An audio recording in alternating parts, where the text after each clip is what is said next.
जादुई विशाल आम की बाइक। शहर से थोड़ी ही दूरी पर जंगल के पास एक किसान रहता था। उस किसान ने अपने खेतों के पास ही अपना घर बना रखा था।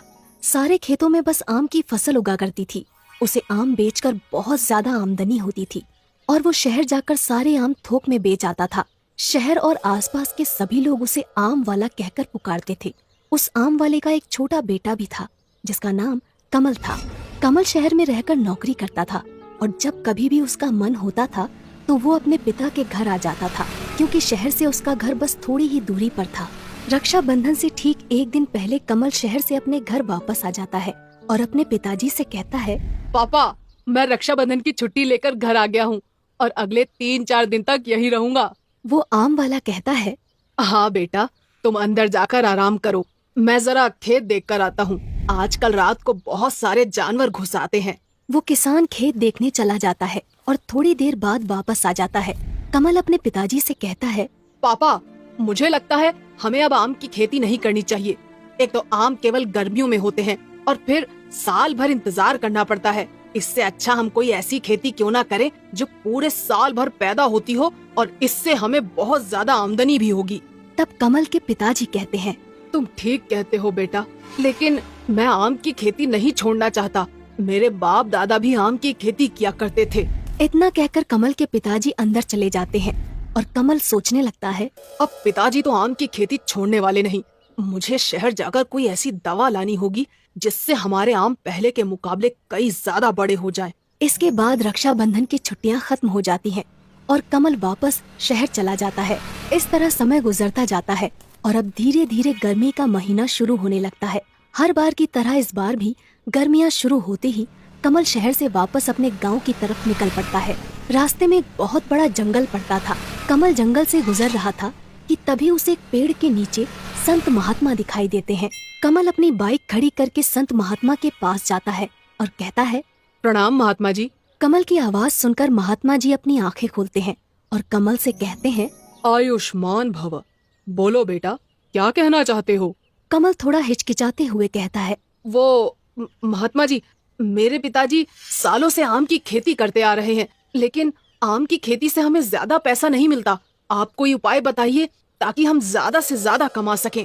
तब वो महात्मा जी ध्यान लगाते हैं और उनके हाथ में एक दिव्य जल की मटकी प्रकट हो जाती है। महात्मा जी कमल से कहते हैं, बेटा, ये जादुई दिव्य जल है। इस मटकी के अंदर तुम जो कुछ भी रख दोगे वो जादुई हो जाएगा, लेकिन याद रहे, इसका उपयोग तुम केवल एक ही बार कर सकते हो। कमल वो मटकी लेकर अपने घर आ जाता है और रात भर सोचता है कि उसे जादुई जल का उपयोग कैसे करना चाहिए। तभी उसके दिमाग में एक आइडिया आता है, अगर मैं इस मटकी के अंदर एक आम को रख दूं, तो वो आम जादुई आम बन जाएगा। फिर मैं उस जादुई आम की मदद से जो चाहे वो कर सकता हूँ। और कमल बागीचे से एक आम तोड़कर उस मटकी में रख देता है और सो जाता है। अगली सुबह जब कमल सोकर उठता है तो उस मटकी का दिव्य जल गायब हो जाता है और उसके अंदर वो आम ज्यों का त्यों रखा हुआ था। कमल को महात्मा जी की बात याद आ जाती है। इस जादुई दिव्य जल का उपयोग तुम केवल एक ही बार कर सकते हो। कमल उस आम को मटकी से बाहर निकालता है और अब वो आम जादुई आम बन चुका था। कमल उस जादुई आम को हाथ में लेकर कहता है, मुझे एक बहुत बड़ा आम चाहिए। और देखते ही देखते वो छोटा सा आम एक बहुत बड़ा आम बन जाता है जो कमल से भी ऊंचा था। ये देखकर कमल की खुशी का ठिकाना नहीं रहता और वो खुशी से नाचने लगता है। तभी उसे पिताजी की आवाज सुनाई देती है। कमल तुरंत उस आम को वापस से छोटा करके अपने बैग में छुपा लेता है और अपने मन में सोचता है, पिताजी तो बहुत सीधे साधे आदमी हैं। अगर उन्हें इस जादुई आम के बारे में पता चल गया तो गड़बड़ हो सकती है। मुझे यहाँ से दूर वापस शहर जाना होगा। और अगले ही दिन कमल शहर जाने लगता है, लेकिन इस बार वो पैदल शहर को जा रहा था। ये देखकर कमल के पिताजी कहते हैं, बेटा कमल, क्या बात है? इस बार तुम अपनी मोटरसाइकिल नहीं लेकर जा रहे हो क्या? तब कमल कहता है, नहीं पिताजी, मुझे अब इस मोटरसाइकिल की जरूरत नहीं।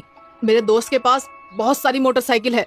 इतना कहकर कमल शहर की तरफ निकल पड़ता है। जंगल में पहुंचते ही कमल अपने बैग से वो जादुई आम बाहर निकालता है और उससे कहता है, मुझे एक जादुई विशाल आम की बाइक चाहिए। और देखते ही देखते वो आम एक बहुत बड़ी आम की बाइक बन जाता है। कमल उस जादुई आम की बाइक पर बैठकर पूरे जंगल का चक्कर लगाता है और आज उसे बहुत मजा आ रहा था। तभी अचानक जंगल में हाथी आ जाते हैं और कमल के पीछे पड़ जाते हैं। पहले तो कमल बहुत घबरा जाता है, लेकिन फिर वो अपनी आम की बाइक से कहता है, तुम इन हाथियों से भी बड़ी बाइक बन जाओ। और अगले ही पल कमल की आम की बाइक उस हाथी से भी बड़ी हो जाती है। और फिर क्या था, अपने सामने इतनी बड़ी आम की बाइक देखकर हाथी भी डर जाता है और वहाँ से भाग जाता है। शहर पहुँचने से पहले कमल अपनी आम की बाइक को बिल्कुल नॉर्मल बाइक बना लेता है, ताकि शहर में किसी को उसके ऊपर शक न हो। शहर पहुँचने के बाद कमल सोचता है, अब मुझे नौकरी करने की कोई जरूरत नहीं, मेरे पास जादुई आम की बाइक है। कमल अपनी नौकरी छोड़ देता है और अब वो दिन भर मस्ती करता था और रात होते ही अपनी बाइक को जादुई आम की बाइक बनाकर पूरे शहर का चक्कर लगाता था। कुछ दिनों तक इसी तरह चलता रहता है, लेकिन एक रात को कमल को उसका दोस्त देख लेता है और कहता है, अरे बाप रे, इतनी बड़ी आम की बाइक! अब मैं समझा कमल के पास इतना सारा पैसा आ कहाँ से रहा है। आजकल इसकी इतनी अकड़ बढ़ गई है, इसे सबक सिखाना ही पड़ेगा। अगली सुबह होते ही कमल का वो दोस्त कमल के पास पहुंच जाता है और उससे कहता है, अरे भाई, तुम तो हमें भूल ही गए। तब कमल कहता है, नहीं यार, ऐसा कुछ नहीं है, बस टाइम नहीं मिला इसलिए तुमसे मिल नहीं पाया। तब कमल का दोस्त कमल से कहता है, अरे बाप रे, हाँ कोई बात नहीं, आज तुम्हें मेरे साथ चलना ही होगा। हम दोनों रात को सिनेमा देखेंगे। कमल रात को सिनेमा जाने के लिए तैयार हो जाता है। रात होते ही कमल और उसका दोस्त सिनेमा घर में पहुंच जाते हैं और सिनेमा देखने लगते हैं। तभी कमल का दोस्त कमल से कहता है, तुम सिनेमा देखो, मैं बस अभी आता हूँ 5 मिनट में। इतना कहकर कमल का दोस्त वहाँ से चला जाता है और कमल सिनेमा देखने में व्यस्त हो जाता है। कमल का दोस्त तुरंत अपनी गाड़ी से कमल के रूम पर पहुँच जाता है। वहाँ उसकी बाइक खड़ी हुई थी। अच्छा, तो ये है वो विशाल आम की बाइक। इसी की वजह से आजकल कमल बहुत भाव खाने लगा है। आज मैं इसका किस्सा ही खत्म कर देता हूँ। इसके बाद कमल का दोस्त पेट्रोल डालकर कमल की बाइक में आग लगा देता है और देखते ही देखते उसकी बाइक जलकर राख हो जाती है। कमल का दोस्त वापस कमल के पास सिनेमा घर में पहुँच जाता है। 1 घंटे बाद सिनेमा खत्म हो जाता है और दोनों वापस अपने अपने घर की तरफ निकल पड़ते हैं। कमल जब अपने रूम पर पहुँचता है तो देखता है कि उसकी बाइक जलकर राख हो चुकी थी। वो रोने लगता है और कहता है, मेरी जादुई आम की बाइक ये तो जल चुकी है और मैंने तो नौकरी भी छोड़ दी है। अब फिर से नौकरी करनी पड़ेगी। इसीलिए कहा जाता है कि चाहे जो कुछ भी हो, हमें अपना कर्म छोड़कर आलसी नहीं बनना चाहिए। चीज पास्ते वाले गरीब भाई की अमीर बहन।